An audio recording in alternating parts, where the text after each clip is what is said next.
Mga balitang napapanahon, programa at proyekto ng pamalang panlalawigan ng Quezon, mga serbisyong tuloy-tuloy na inihahatid sa bawat Quezonian para sa mas maunlad na lalawigan ng Quezon. Impormasyong inihahatid ng Quezon Provincial Information Office. Tuloy po kayo sa Kapitolyo. Magandang araw mga kalalawigan! Kamusta po kayo? Narito po kami para ilahad ang panibagong linggo ng serbisyo at upang magbigay ng mga napapanahong impormasyong dapat ninyong malaman sa ating lalawigan. Mga balitang mula sa Kapitolyo, ihahatid namin sa inyo.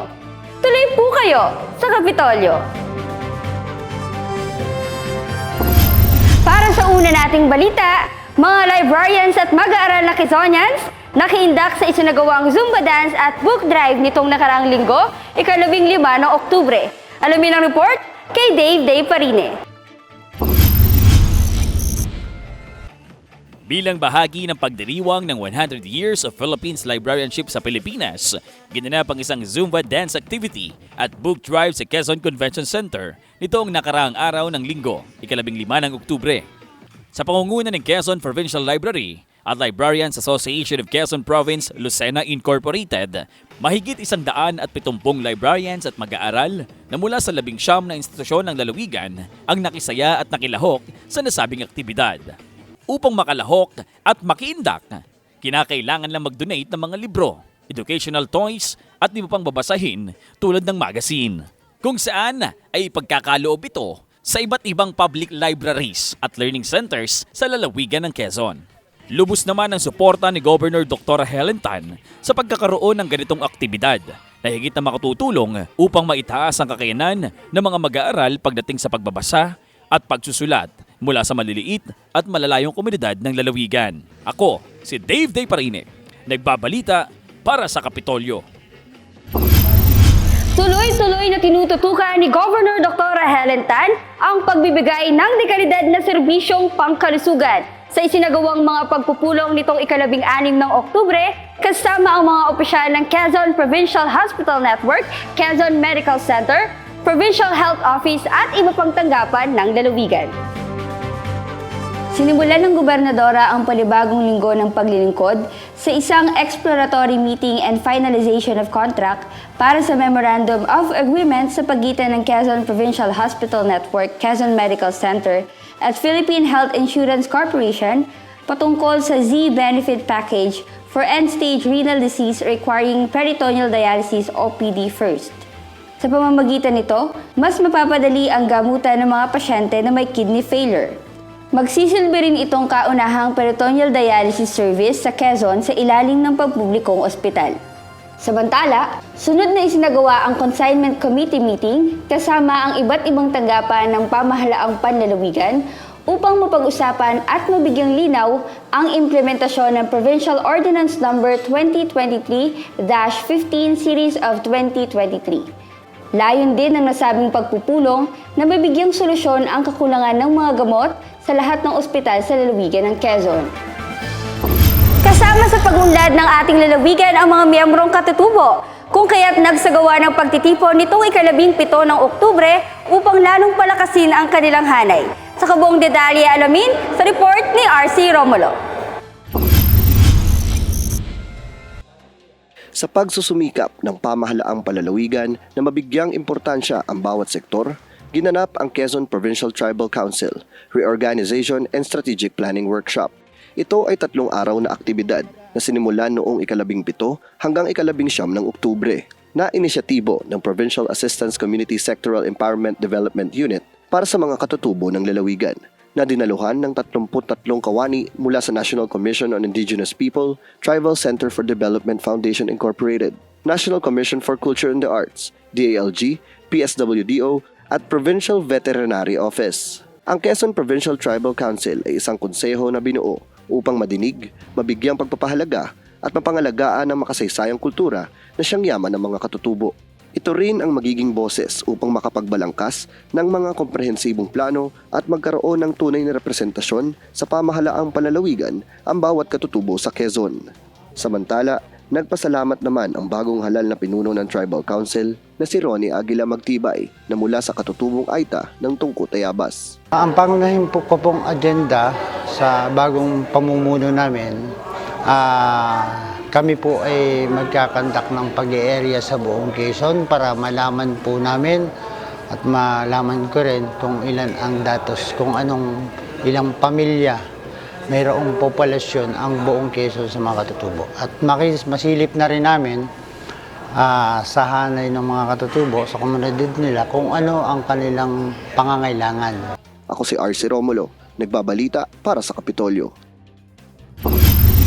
Samantala, nagsagawa ng pagpupulong ang mga opisyal ng lalawigan upang paghandaan ang mas sinop na preparasyon at tamang paggamit sa 2024 provincial budget.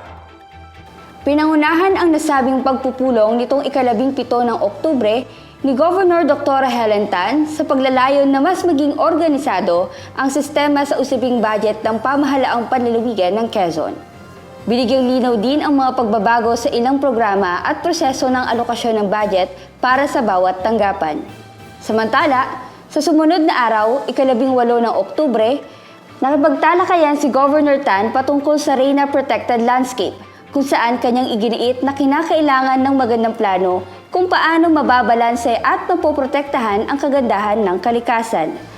Nakasama naman sa pagpupulong sina General Nakar Mayor Eliseo Rizal, OIC Penro Quezon Engineer Cyril Coliflores, Penro Quezon Chief Juliet Narte, PG Enro OIC John Francis Lozano, Menro Infanta Reynaldo Avila at Menro Real Brian Potestado.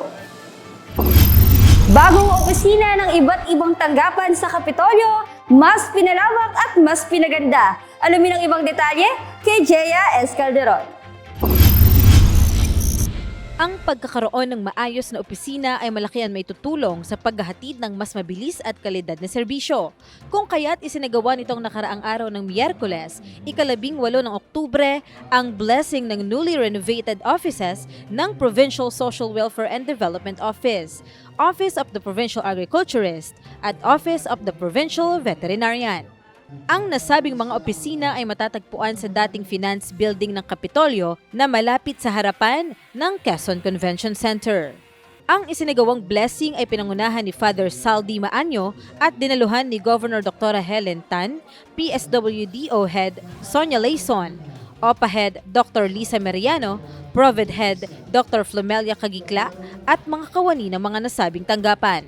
Sa kaparehong araw, pinangunahan ni Governor Dr. Helen Tan, kasama si Provincial Health Officer Dr. Christine Maygin Villaseñor, ang Local Health Board meeting na kung saan ay napag-usapan ang patungkol sa e-consulta program, Special Health Fund at ang pag-aproba sa Provincial Annual Operation Plan 2024.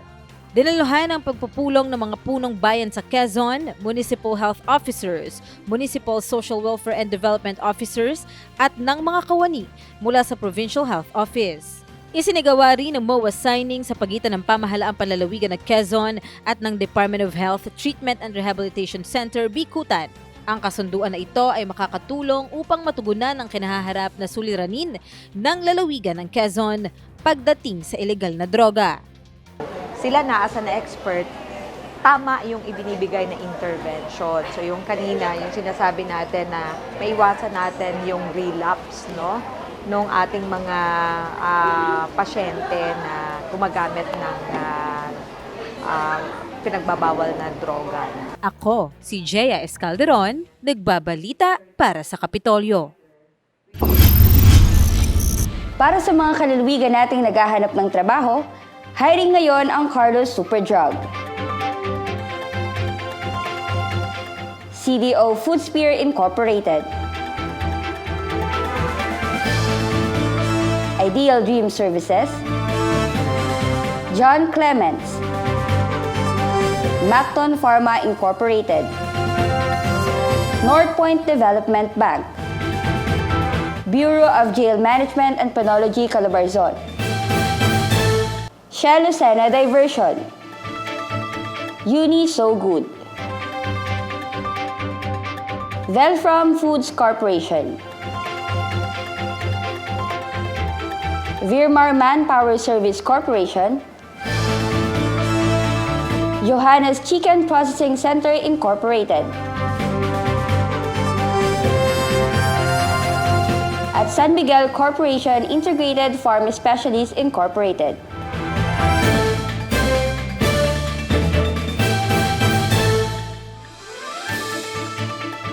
Tingnan lamang ang mga posisyon na maaari ninyong applyan at kompletuhin ang mga kinakailangang requirements. Para sa iba pang detalye at karagdagang impormasyon, maaari niyong tawagan ang mga numerong nakikita nyo sa inyong screen.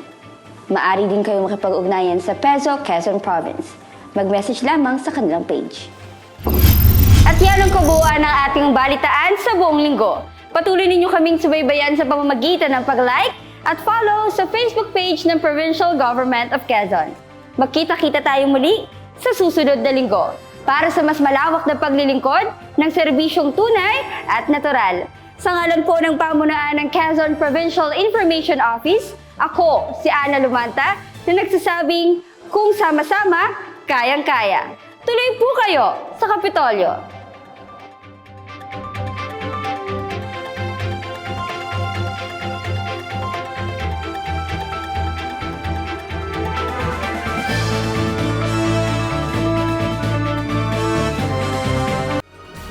Mga balitang napapanahon, programa at proyekto ng Pamahalang Panlalawigan ng Quezon, mga serbisyong tuloy-tuloy na inihahatid sa bawat Quezonian para sa mas maunlad na lalawigan ng Quezon.